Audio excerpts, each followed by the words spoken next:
আসসালামু আলাইকুম। Welcome online ক্লাসে সবাইকে। আশা করি ভালো আছো। আলহামদুলিল্লাহ আমিও ভালো আছি। আজকে আমরা আলোচনা করব নবম দশম শ্রেণীর খুবই গুরুত্বপূর্ণ একটা অধ্যায়, সমন্বয় নিয়ে। আসলে তোমরা যদি বিগত পরীক্ষাগুলোর প্রশ্নগুলো দেখো, যে এসএসসি পরীক্ষা কিংবা বার্ষিক পরীক্ষা, টেস্ট পরীক্ষা, তো দেখবা যে এই অধ্যায় থেকে একটা প্রশ্ন আসেই। আর আমি কেন যেন একটা জিনিস বুঝি না, যে এই অধ্যায়টা নিয়ে স্টুডেন্টদের মধ্যে একটা ভীতি কাজ করে। সবাই যেন এই অধ্যায়টা কেন যেন ভয় পায়। আসলে এখানে খুব কঠিন কিছু নাই। তো আসো আমরা আজকে অধ্যায়টা নিয়ে আলোচনা করি। আশা করি তোমরা উপকৃত হবে। অধ্যায়টা শুরু করার আগে আমরা সমন্বয় অধ্যায় মস্তিষ্ক নিয়ে আলোচনা করব। মস্তিষ্ক নিয়ে আলোচনা করার আগে চলো আমরা মস্তিষ্কের একটা ক্লিপ দেখে নিই, যে আসলে মানুষের ব্রেনটা কেমন। তোমরা মনিটরে দেখতে পাচ্ছ যে মানুষের ব্রেনটা এখানে, যে ভিতরের মানে করটির মধ্যে যে আবরণটা, করটি তো তোমরা চিনো, যে আমাদের যে মাথার যে খুলিটা সেটাই হচ্ছে করটি। আর করটিটা যদি খুলে ফেলা হয় তাহলে ভিতরের যে মস্তিষ্কটা সেটা দেখতে অনেকটাই এরকম। তো এখন মস্তিষ্ক নিয়ে শুরু করার আগে মস্তিষ্ক নিয়ে কিছু জানা প্রয়োজন। তোমরা নিশ্চয় জানো যে আমাদের মস্তিষ্কটা বা আমাদের ব্রেনটা কিন্তু সমস্ত দেহের তুলনায় মাত্র 2%, অর্থাৎ আমাদের শরীরের তুলনায় 2% অংশটাই শুধুমাত্র হচ্ছে ব্রেন। কিন্তু আকারে ছোট হলেও এটা কিন্তু আমাদের শরীরের প্রায় 20% ক্যালোরি খরচ করে, অর্থাৎ আমাদের 20% ক্যালোরি মস্তিষ্ক খরচ করে। আর মস্তিষ্কের মধ্যে কিন্তু বেশিরভাগই চর্বি। মস্তিষ্কে সম্পূর্ণ মস্তিষ্ক না প্রায় 60% চর্বি। কিন্তু এখন মস্তিষ্ক কি, এগুলো বর্ণনা দিলে তো হবে না। প্রশ্ন আসতে পারে যে প্রথম প্রশ্ন কোনো সৃজনশীলের মধ্যে কোন নাম্বার প্রশ্নটা এরকম আসতে পারে যে মস্তিষ্ক কি। তো মস্তিষ্ক কি, এটার আনসার কি হবে যে মস্তিষ্ক হচ্ছে যে সুষুম্নাকাণ্ড আছে, সুষুম্নাকাণ্ডের শীর্ষে স্নায়ুতন্ত্রের যে স্ফীত অংশটা করটির মধ্যে আবদ্ধ, সেটাই হচ্ছে মস্তিষ্ক। আর কাজের বা গঠনের উপর ভিত্তি করে মস্তিষ্ককে 3 ভাগে ভাগ করা হয়েছে। কি কি 3 ভাগ?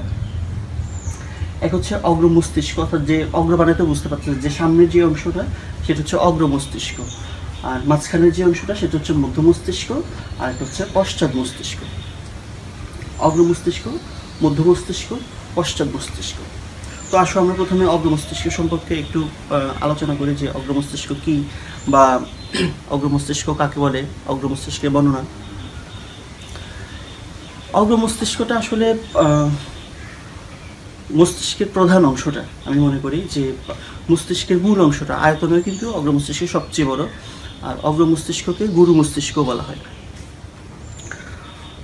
তোমরা দেখছো যে নুডলস তো চিনো তাই না? ম্যাগি নুডলস 2 মিনিটে রান্না হয়। ম্যাগি নুডলসের উপরে যে পেঁচানো অংশগুলা মাথার মধ্যে, মস্তিষ্কের উপরের অংশটা এরকম পেঁচানো নুডলসের মতো, এটাকে বলা হয় সেরিব্রাম। মস্তিষ্কের উপরে যে নুডলসের মতো পেঁচানো অংশটা সেটা হচ্ছে সেরিব্রাম।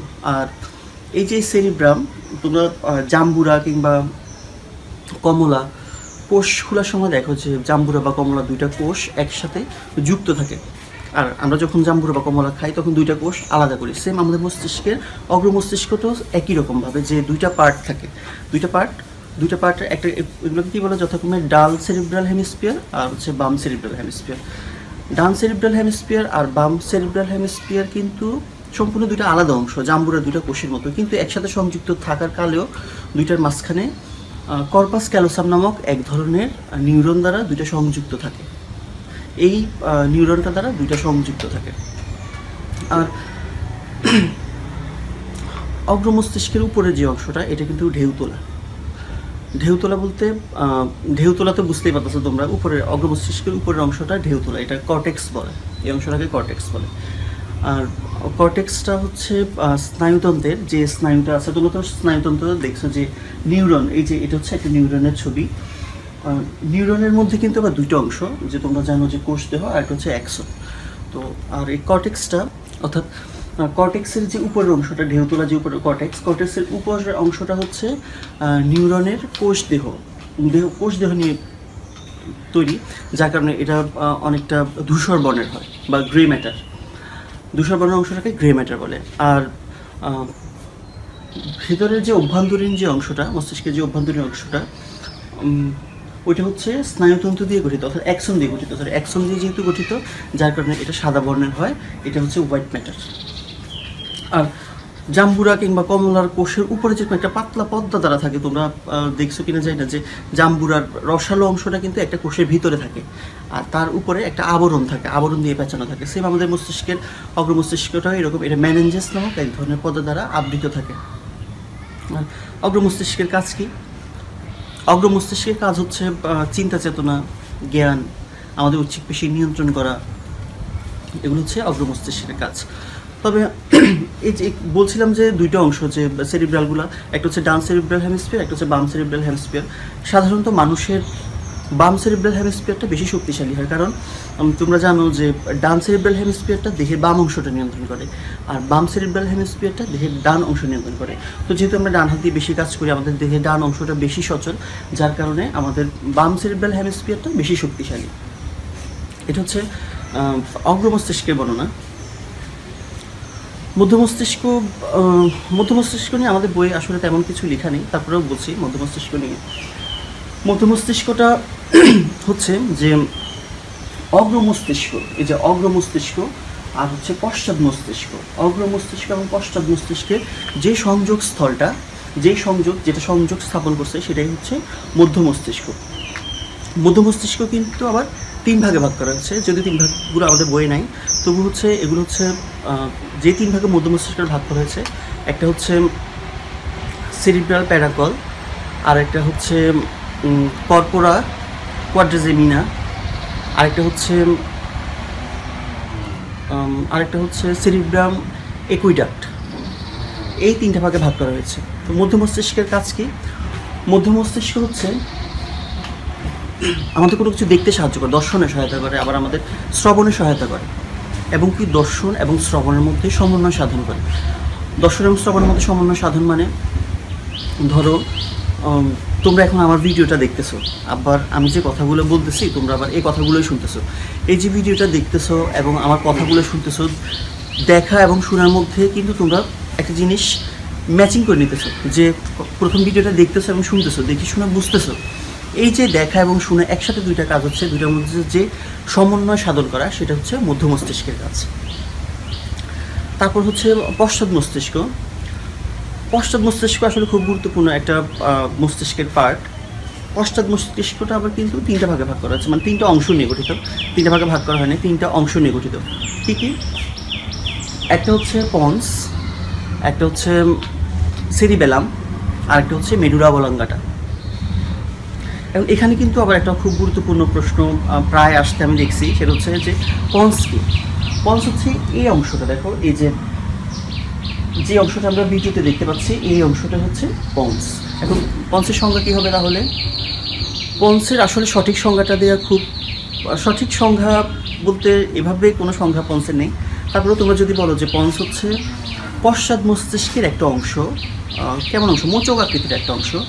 পন্স হচ্ছে পশ্চাৎ মস্তিষ্কের মোচক আকৃতির একটা অংশ, যার মাধ্যমে পশ্চাৎ মস্তিষ্কে শুরু হয়েছে, এভাবে বললেও পন্সের বর্ণনাটা হবে।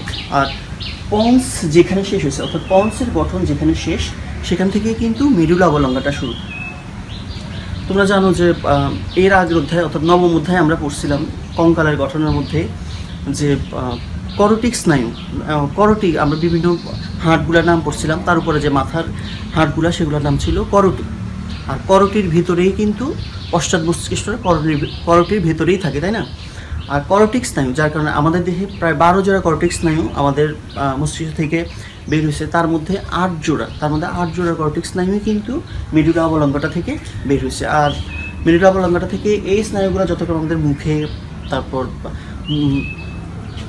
আমাদের হাত পা মুখে, এগুলো যতক্ষণ ছড়াই গেছে, এবং আমাদের এগুলো খাদ্য পরিপাকে সহায়তা করে, আমাদের পাকস্থলীর গঠন, পাকস্থলীর কার্যকলাপে এই স্নায়ুগুলো সহায়তা করে। আরেকটা হচ্ছে সেরিবেলাম।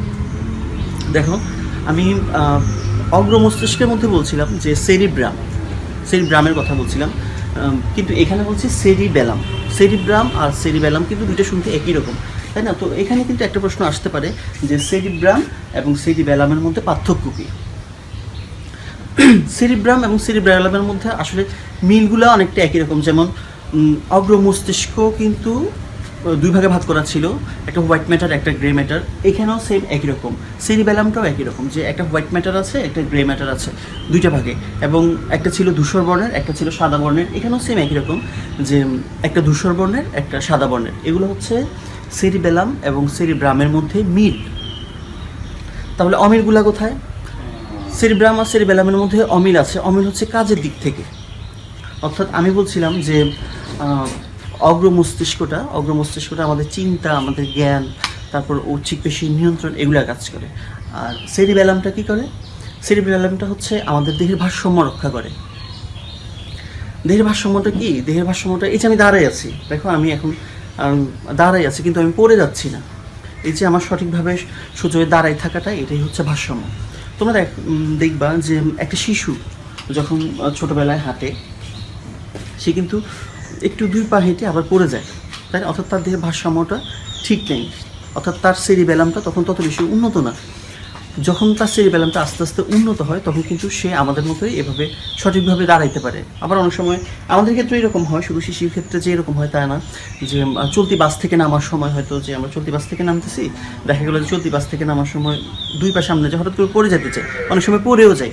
এই যে তখন দেহের ভারসাম্যটা কিন্তু ঠিক থাকে না। অর্থাৎ সেরিবেলামটা আমাদের কী করে? সেরিবেলামটা আমাদের দেহের ভারসাম্য রক্ষা করে। তো আমি তাহলে প্রথম থেকে আরেকবার বলি যে অগ্র মস্তিষ্কটা গুরু মস্তিষ্ক বলা হয়। অগ্র মস্তিষ্ক যথাক্রমে ডান সেরিব্রাল হেমিস্ফিয়ার বাম সেরিব্রাল হেমিস্ফিয়ার দুইটা অংশ নিয়ে গঠিত। তারপর ডান সেরিব্রাল হেমিস্ফিয়ারটা আমাদের দেহের বাম অংশটা, আর বাম সেরিব্রাল হেমিস্ফিয়ারটা আমাদের দেহের ডান অংশটা নিয়ন্ত্রণ করে। এটা মেনেঞ্জাস নামক এক ধরনের পর্দা দ্বারা আবৃত।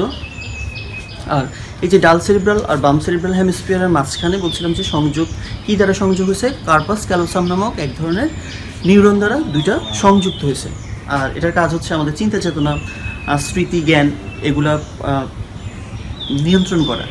আর মধ্য মস্তিষ্কটা হচ্ছে মূলত অগ্র মস্তিষ্ক এবং পশ্চাৎ মস্তিষ্কের মধ্যে সংযোগ স্থাপন করা, অর্থাৎ একটা সেতুর মতো কাজ করে। আর সেটা আমাদের শ্রবণ এবং আমাদের দর্শনে সহায়তা করে। আর পশ্চাৎ মস্তিষ্ক নিয়ে কী বলছিলাম? পশ্চাৎ মস্তিষ্ক তিনটা অংশ নিয়ে গঠিত। কী কী তিনটা অংশ? পন্স, মেডুলা অবলঙ্গাটা এবং হচ্ছে সেরিবেলাম। আর তাহলে এদের থেকে প্রশ্ন আসতে পারে কী কী, যে মস্তিষ্ক কাকে বলে, বা অগ্র মস্তিষ্কের গঠন, সেরিব্রাম আর সেরিবেলামের মধ্যে পার্থক্য। ছোটো প্রশ্নের মধ্যে আসতে পারে পন্স কী। তো আশা করি তোমরা যদি পাঠ্য বই সহকারে আমার লেকচারটা শুনো তাহলে অবশ্যই বুঝতে পারবে। আর তারপরেও যদি কোনো সমস্যা থাকে অবশ্যই নেক্সট ক্লাসে সেটা নিয়ে আলোচনা করব, তোমরা আমাকে জানাবা। আর করোনার এরকম দুর্যোগ মুহূর্তে সবাই নিশ্চয়ই ঘরে আছো, পড়ালেখা নিয়েই আছো। ইনশাল্লাহ আমরা খুব শীঘ্রই হয়তো এই বিপদ থেকে আল্লাহ আমাদেরকে রক্ষা করবে। সবাই ভালো থাকো, বাসায় নিয়মিত পড়ালেখা করবা, আমার জন্য দোয়া করবা। ততক্ষণ পর্যন্ত সবাই ভালো থাকো। আল্লাহ হাফেজ, আসসালামু আলাইকুম।